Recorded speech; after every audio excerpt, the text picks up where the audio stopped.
Perfect. Welcome, everyone. This is the fifth Spark series of the year. My name is Diane Bevan. I'm the president and CEO of the Idaho Technology Council, and so excited to welcome our attendees that are here with us live, as well as those that are going to be watching later in a recording. But Spark Series is an online platform for learning. We highlight a lot of members of the Idaho Tech Council on our panels, and we discuss topics that are important to you as it relates to technology. Super excited about our panel today, so we are going to jump right in. And if you are attending as an attendee, please remember to keep yourself muted until the end, and then we will open it up to questions for all of you to engage with our panelists. So today's topic is AI in action. I think that a lot of events we're seeing on AI, we're definitely merging from the early adopters to those that are now getting their hands into it. And what are the practical applications for business innovation? If you're thinking about bringing AI into your business, what are some tips that you can learn from the experts? And speaking of the experts, we're going to go right to our panelists. I'm going to have them each introduce themselves, and they can maybe share a fun fact about their very first experience in AI. It's kind of fun to hear, how long they've been using it. And then we're going to jump into some great questions. So again, we are so grateful to have those that are attending live today, and you will get a chance at the end to unmute and ask your questions. So with that, Randy, let's start with you. Randy Renner, Engineering Director at Silverdraft. It's a startup, a small company in Boise.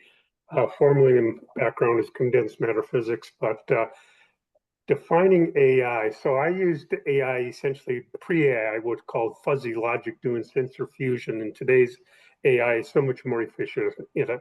So there's a number of applications we're going to talk about today in AI.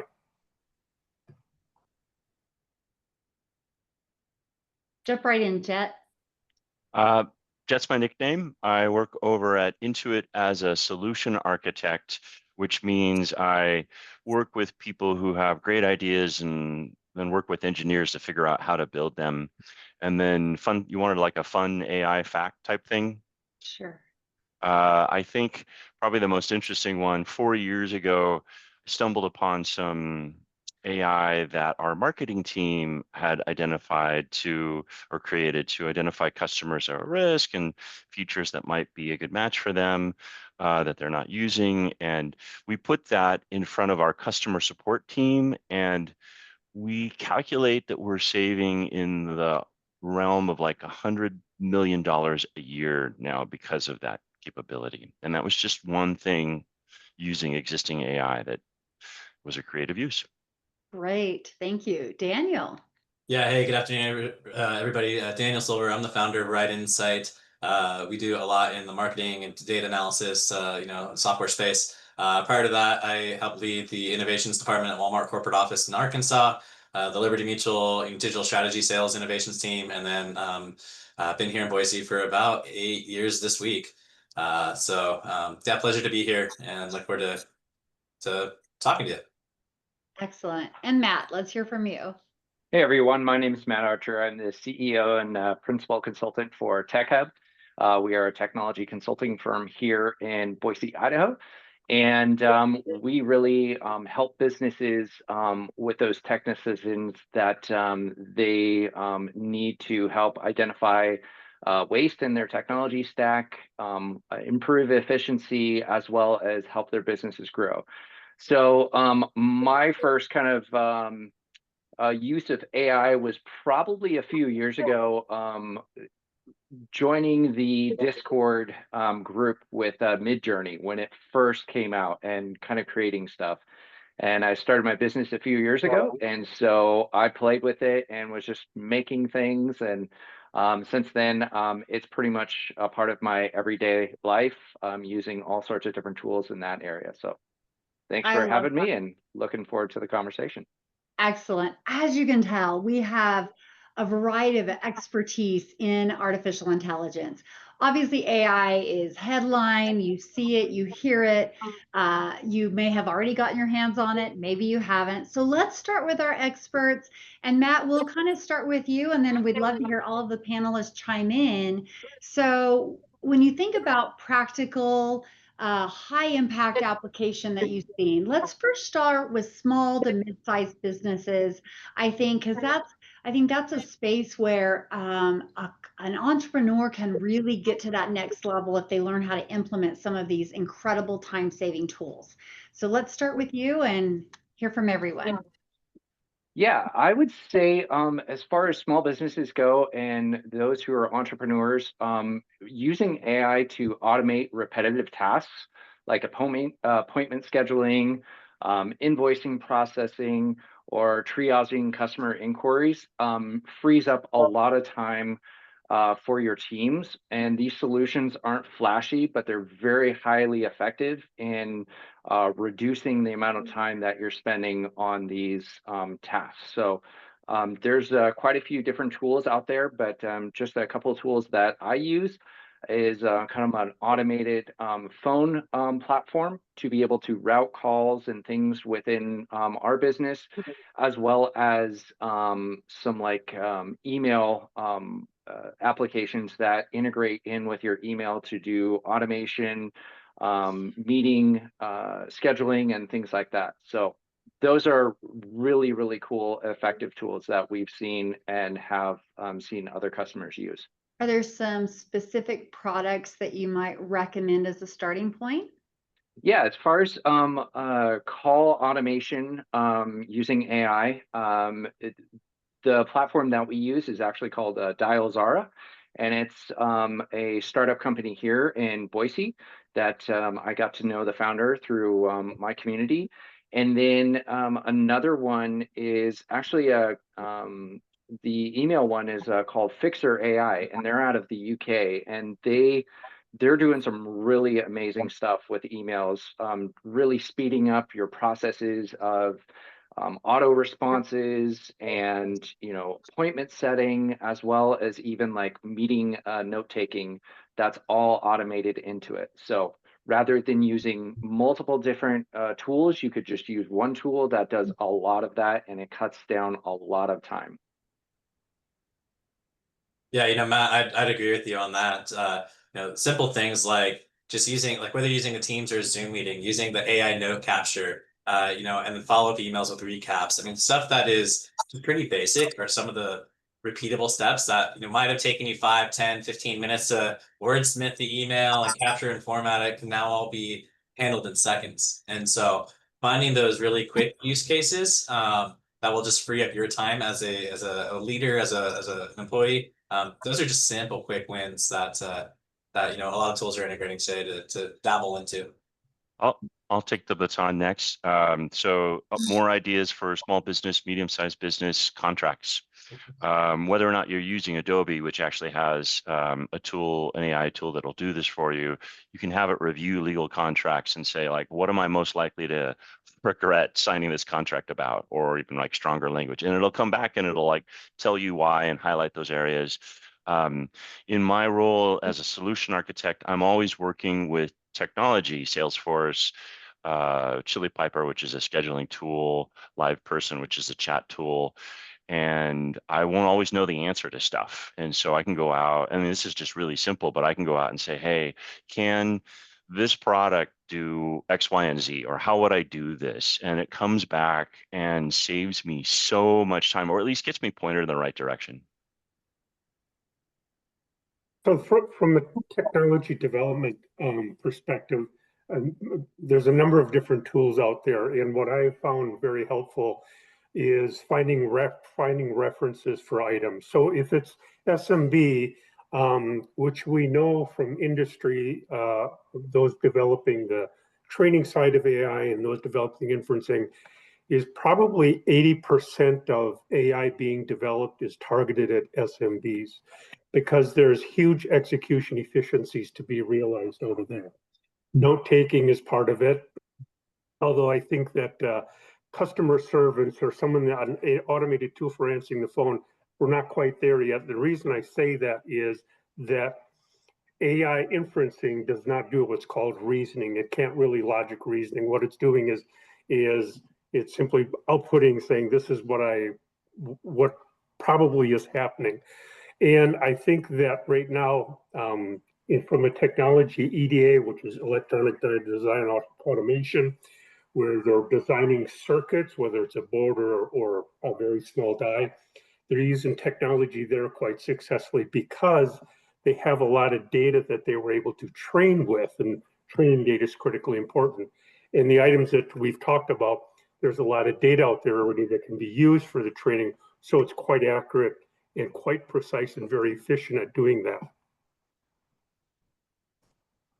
So before we talk about more tools, let's talk a little bit about the hallucination side and kind of like how much trust. We were talking about this with the panelists before our attendees arrived, and I had my embarrassing hallucination moment. I had an AI tool rewrite an email for clarity, and I hadn't put the year in my prompt, and I just thought, oh, that looks right. I copied it. I sent it out to some of my partners in North Idaho. And he's like, Diane, are you sure that's when you want to do this? And I looked at him like, wow, I don't have a time machine. I cannot travel back into what I just sent out to a whole group of people, because it gave a date prior to even the date we were in as a suggestion for an event. And so let's talk a little bit about like some of the due diligence that we need, like how much trust should we put in the AI, and kind of what are some of the progress. And I think that's kind of an it depends response. And I'll say that with kind of as an example. So I tested about 6 months ago, I tested all the AI LLMs, the large chat tools. And my question was exactly the same to all of them. How many letter I's in the phrase artificial intelligence? And none of the five tools said 5. Some said, I don't know, there's 2, there's 3. None of them actually got this correct.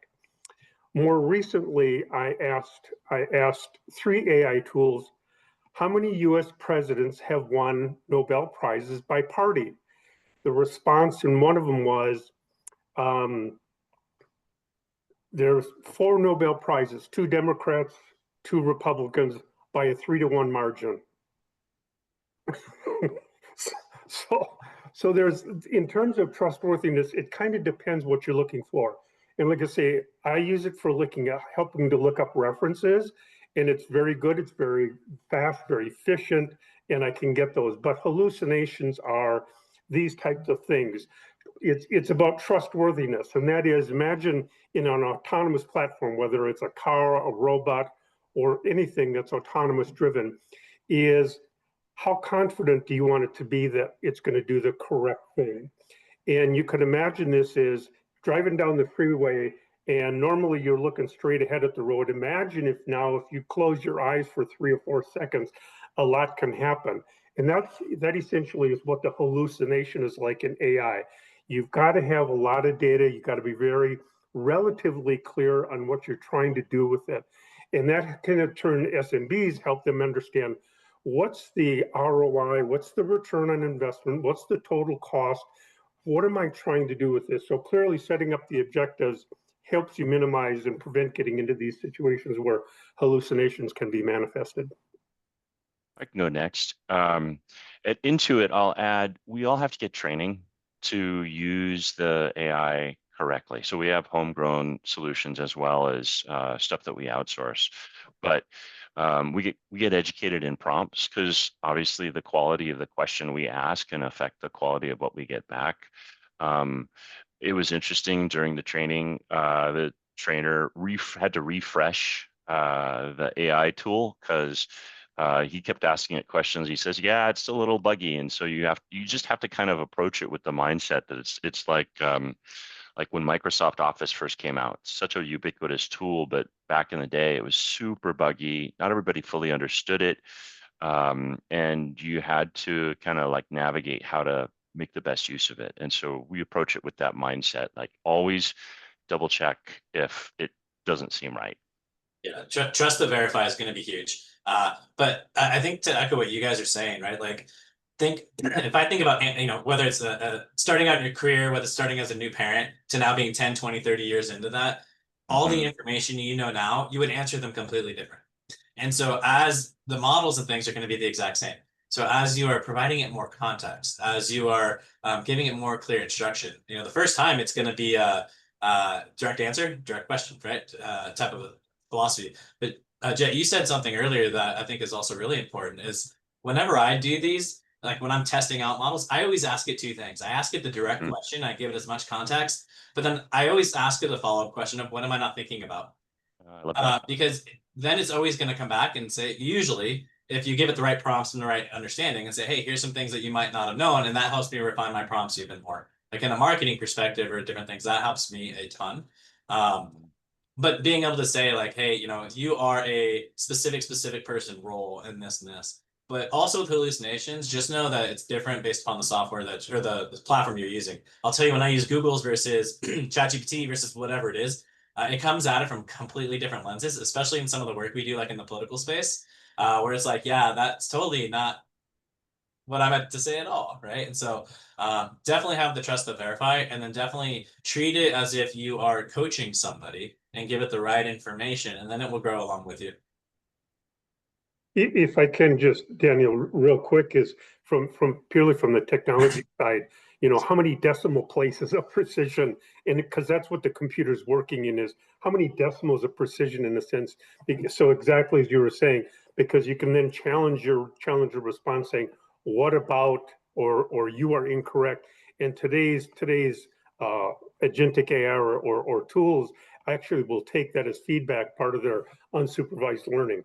So it's challenging the tool also is very helpful. One thing I would like to just add just last is training the people on your team what they look like. Teach your staff how to validate the outputs that the AI is giving, especially when it includes things like stats, legal guidance, product specs, names and dates or citations. Having you actually check that information is crucial. There's a reason why it's one of them is called co-pilot. It's not the pilot. So you need to understand that it's helping guide you, but it's not doing everything for you, and you shouldn't rely on it to do all of the thinking, all of the processing. That is up to the human user.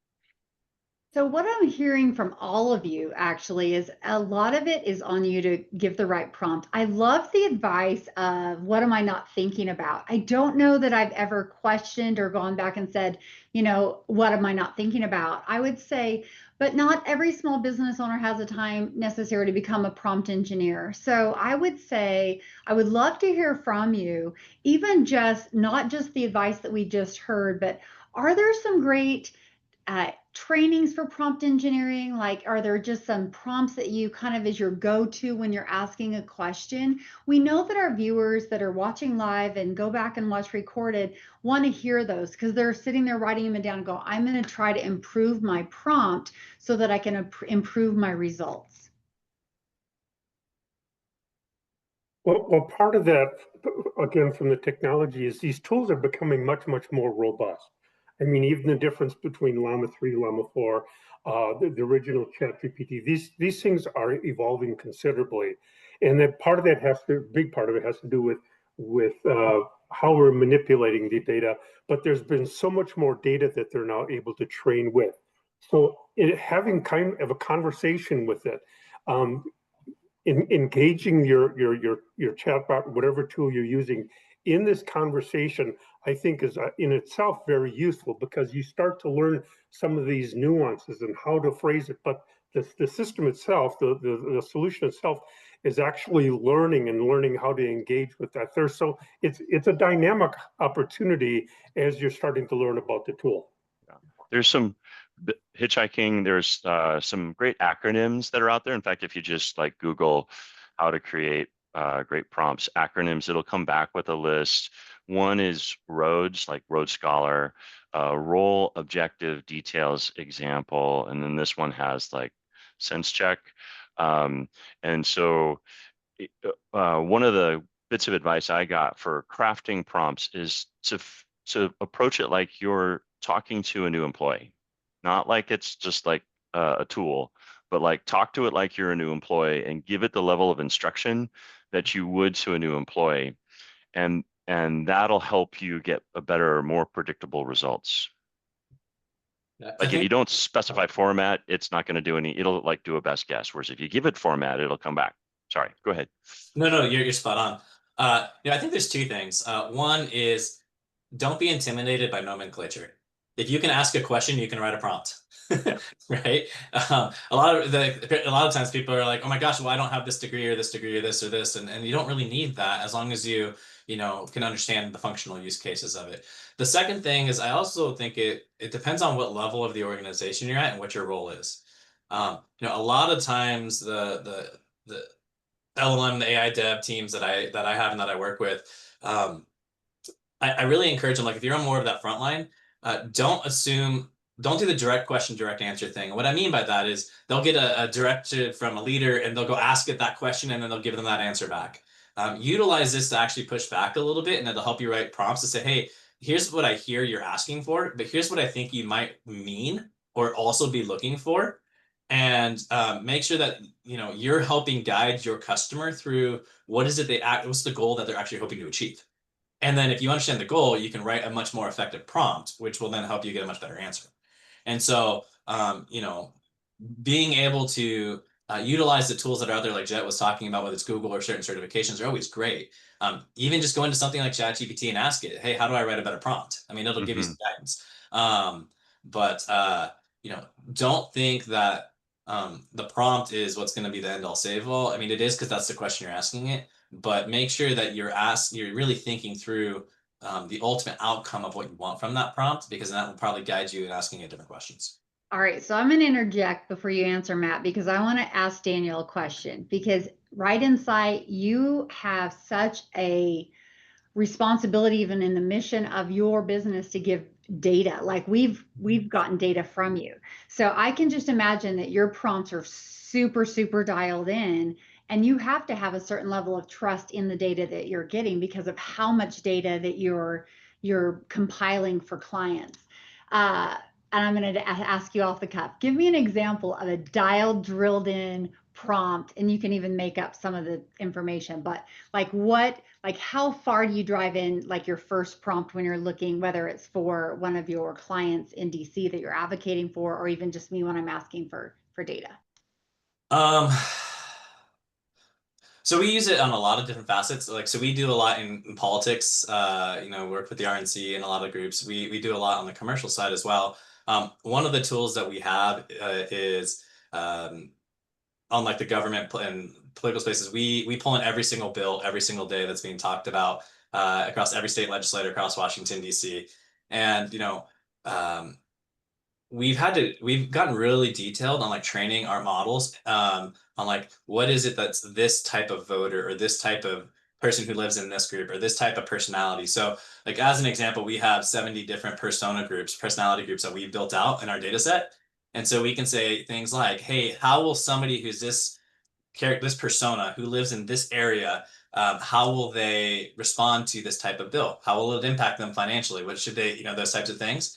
And then we've also trained it on aspects such as for those types of demographic, what are the right communication strategies that would be appropriate to them?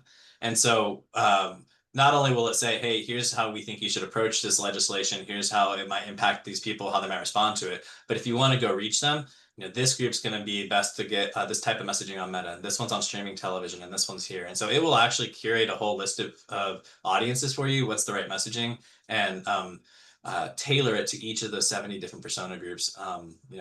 Really detailed. So that's one, and that transcends a lot of industries. That's probably one of the more complex ones we do. We do a lot also with really detailed data sets. Like we have 240 million Americans that our models are trained on. We have all their data nationally. And so, being able to ask it specific questions around, I think it was Matt who was bringing it up earlier, which is like, a specific segment. You can train a model on a specific segment and how to make it think to reach those people more effectively. So that was probably a long-winded answer, but that's probably one of the more complex ones. I think you have to be very mindful. Maybe we'll get to this in the, later, but like, how do you not avoid traps with some of that and what you can do versus what you should go do and all those other things. I mean, I think that'd be an interesting conversation to dig into later, but that's probably some of the more complex stuff that we utilize on our side. I'll just add to Diane. I mean, the industry's evolving so quickly. There's so many interesting applications that are happening, like Google Gems, for example, is like a little mini AI assistant that can specialize in helping you with, like, you want to do a prompt, like it can focus on a particular area and get like smarter to help you with that. You have agentic tools, which to some degree can act independently or make choices that may influence the outcome based on its comprehension of the particular focus. And so understanding just some of those things can influence the results of the prompt that you put forward.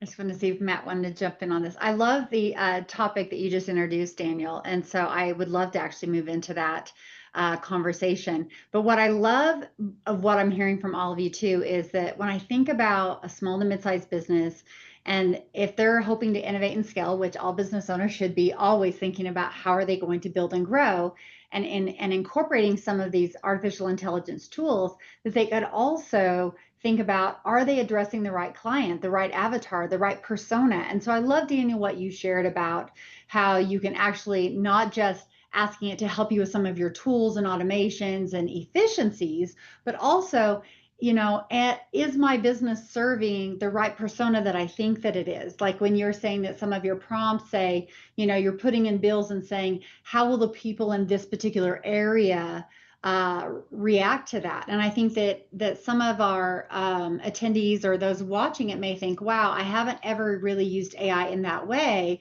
to say, does my business model today work for who I think that I'm trying to attract as a client? And is there some room to tweak that a little bit? So Matt, I'm going to go to you and kind of let you maybe answer that as well. And then let's swing around and let's open the topic of that Daniel introduced to us. And we still do have about 20 minutes. So let's jump into that conversation. So one of the things that I think is very beneficial for small business owners and just business owners in general is the fact that there's so much education out there. It's really hard to identify, okay, who do I go with? Where do I start? Because everybody is saying they're an AI expert in this and that and the other. So the best thing to do is actually go to like OpenAI. They have the OpenAI Academy. You can do online courses and it can teach you exactly how to use their platform. Microsoft as well has them, as well as Google. So going to those actual sources, you're going to learn a lot more about how to use it, and they're going to break it down and make it easy for you to understand. And a lot of the education out there is free. So nobody should really be hesitant about, oh, where do I start? It's just diving in and starting and just learning the basic foundational principles of how you build things and how you interact with it is going to be, I would say the best first step for those who are kind of hesitant about using it.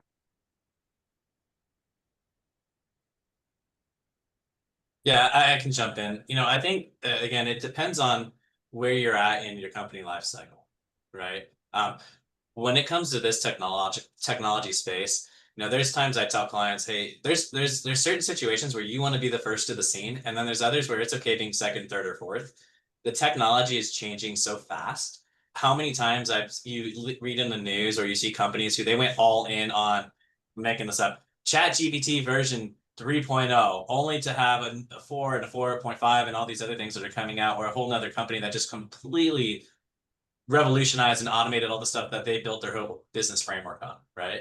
And so what I usually guide our clients and how we utilize it internally is what are the things behind the scenes that we can use to optimize?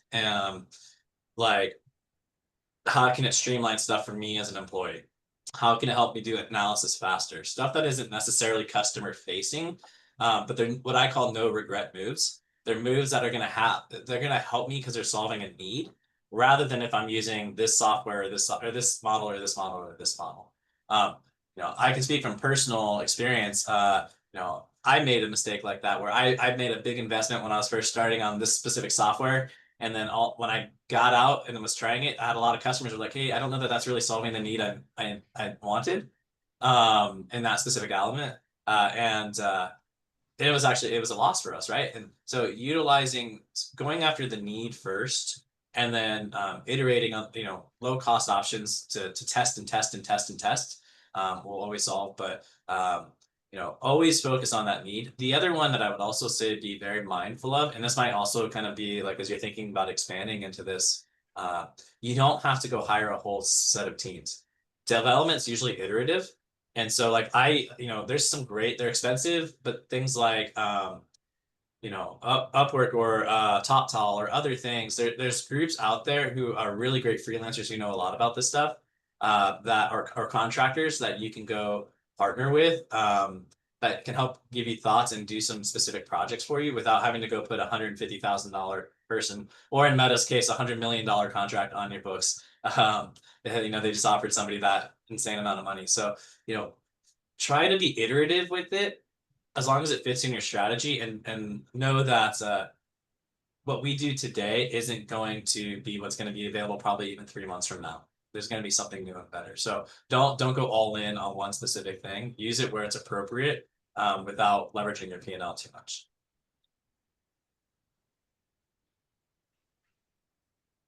I was going to see if Jed, if you wanted to chime in. I can add to it. Yeah. Your AI roadmap. You showed me like. Can I flash it? Yeah, well, okay. if you like. So you put a lot of work into this topic. Doubling down on Daniel's point, I love Daniel's point about, look at where there's need, where there's a problem, right? And so this is just sort of a typical layout of like a sales funnel. So you got lead stuff going on here that turns into opportunities. And what I was trying to do here in this particular view is just be able to identify where might we be employing, or where are we employing AI. So summarizing account information, and then post-call summarizations, and then, a bot that sort of helps as I talk to folks, and, what are other tools that are available. I'll stop sharing. But that point that Daniel made about like, what are the business problems that you need to solve? And then sort of thinking about targeting where's the biggest bang for our buck that AI, with its ability to summarize or predict, that we could leverage, whether with existing tools that you guys are already licensing, or maybe homegrown stuff I don't think is out of the question, depending upon what technology you're looking at. Randy, I watch Silverdraft, and I've seen like some of your clients are huge. You work with Disney, you work with some really big industries in what you're doing at Silverdraft Supercomputing. Speak a little bit about how you have had to really integrate and almost shift as things are moving very quickly. Well, there's different aspects of that, because yes, there's some very large ones, there's some very small ones. And so part of it has to do with do they understand what their workflow, what they're trying to achieve with their workflow? And so it can be something as simple as that, is how do we move a project, for example, in automotive, getting them to realize that working in a digital environment instead of the analog can save them, millions of dollars, hundreds of millions of dollars a year, $1 million a month. So it has to do with understanding, as was highlighted, what appear to be the pain points, but at the same time, what's the lowest hanging fruit? Whether it's a ray tracing, whether it's a workflow, whether it's how do I improve my execution efficiency? So there's different aspects of that. We had a small company that was just starting up. Guys decided to use AI to help them vineyards when to pick their grapes, because in vineyards, building up the whole supply chain was a huge expense. They don't do that. And so you only have a few days to do this. So they started a company where they could scan a vineyard and say, this is when you can expect, with a certain likelihood, your grapes to be ready. They can set up their supply chain, all the trucks, all the people, because if they're off by a few days, a week, that's a lot of wasted money. Tens of thousands of small business, millions for larger. So helping to understand what that workflow really looked like, what were they trying to achieve. In this case, it was a visualization tool, not so much voice, but there's different aspects of this that one needs to look at. Are you trying to, what's called structured or unstructured type of data? What are you trying to utilize as your input? And what are you expecting as your output? So part of this has to do with literally, what's the workflow look like? What are your expectations? What are you trying to improve? And that kind of goes around about and saying, oh, these are some fundamental questions I need to go answer. Oh, I can do this now in an automated fashion. So there's a number of different aspects to that, helping whether, like I say, it was a large automotive or even a small startup business understand their workflow.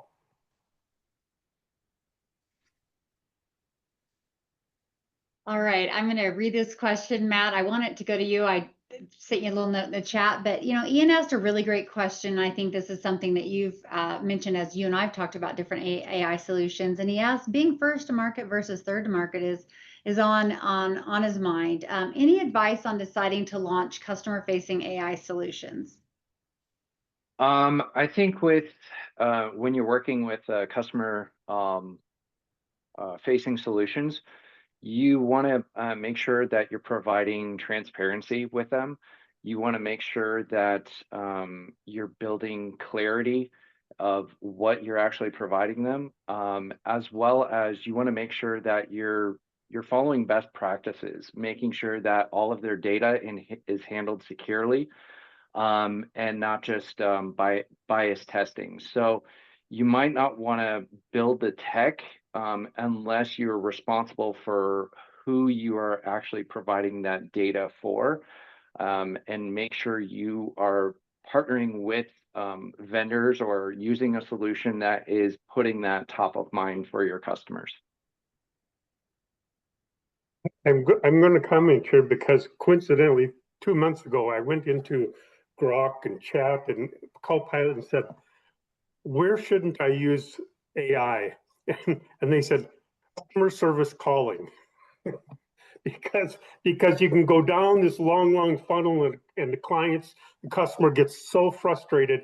So all of them essentially said, don't use AI automated answering service. I think this also goes into the, just because you can doesn't mean you should. And, you can take it a lot of different ways. When you're talking about customer interfaces, though, to be honest, I mean, Matt's spot on. You do want to be transparent in all of them, but they don't also need to know, like, I'm using this model versus that model versus this model versus that model, right? Absolutely. And so that's stuff that's behind the scenes. It's proprietary to your internal teams, and they don't have to know all of that. What they need to know is that you're providing this solution to help them with that need. And I know we keep saying that, but like, we have an interface in our platform and customers use it all the time. We've probably gone through 7 different versions of models in there and they have no idea, right? And so again, as long as you're providing that really great experience and then you're just feeding it better information, that will also help. But a lot of it, to be candid, some of it also depends upon the industry in the section you're on. Like, I know people who are graphic designers, and they just go in and say, "Hey, provide me some concepts of what I might want to do for this design," and it will pop up 10 or 20 designs to help inspire them to go do something quick.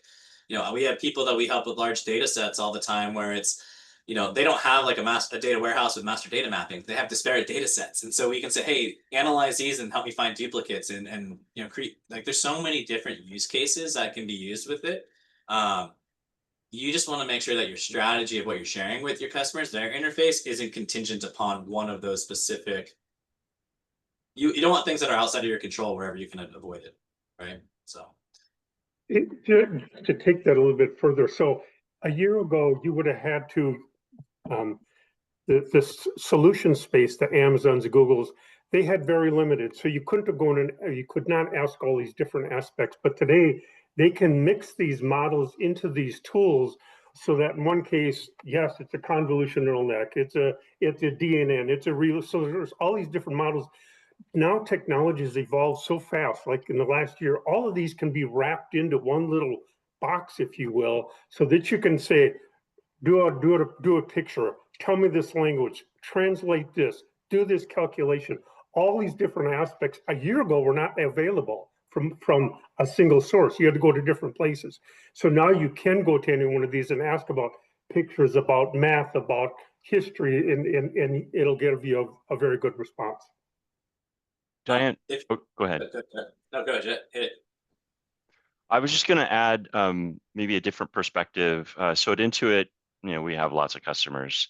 And so if you look at QuickBooks, for example, the AI that we have customer facing now, I'm not going to list them all off, but like it can help them with invoice and bill creation. It can categorize the invoices so it goes to the right place in the GL. It can do payment reminders. It can actually reconcile the bank, which is like blows my mind as a former CPA. It can do cash flow analysis. The list just goes on and on. It's all customer facing. And so we've gotten to the point where, granted, we got a lot of money, so we can like have higher confidence in the AI, but that just means we're an early adopter. And so, and I think it was Daniel who said like 3 months from now, like how are things going to be different, right? It's the barriers to entry to take advantage of tools that can create that rich customer experience that's maybe unique for your business. Definitely be thinking about that. I want to know how I can be in Jed's situation where there's enough money that I can go do whatever I want. That's what I want. You got to have 2 monopolies.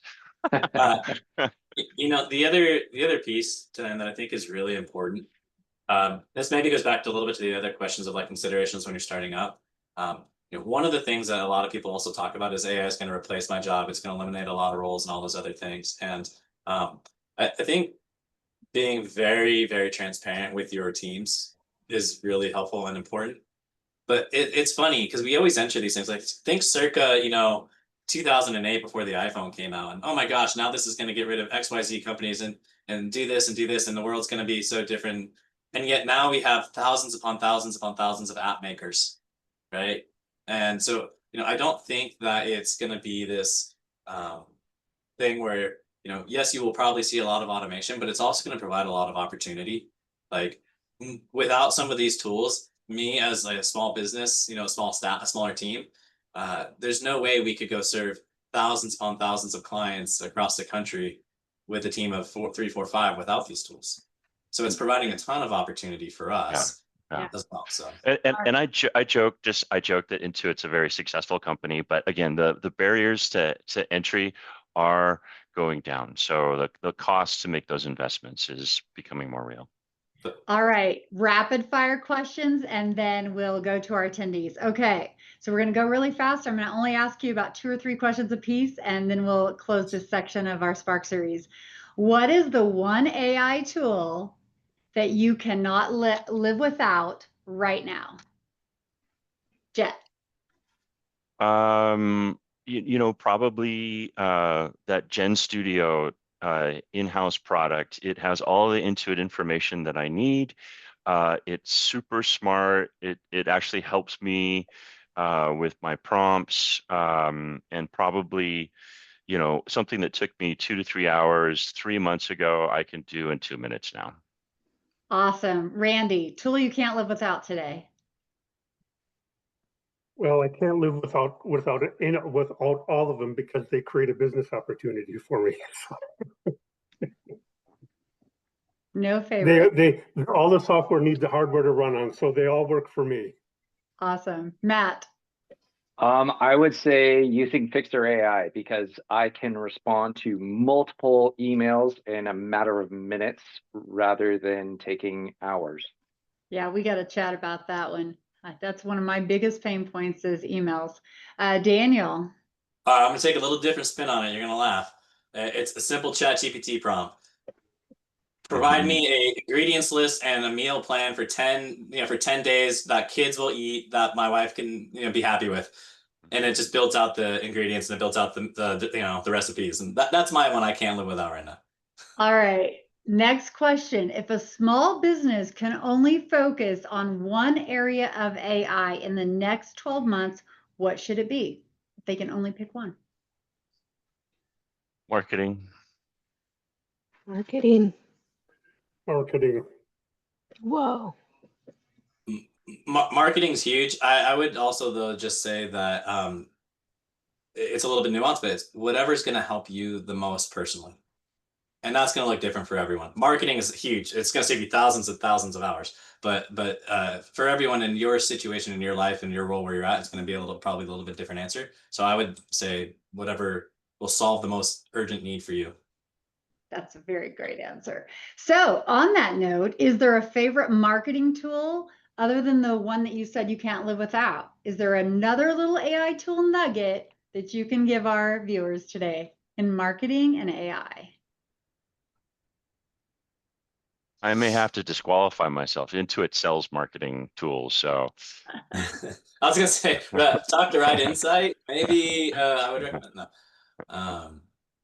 And that's okay. Name your, I think that's a great answer. It should be your answer as an entrepreneur, shouldn't it?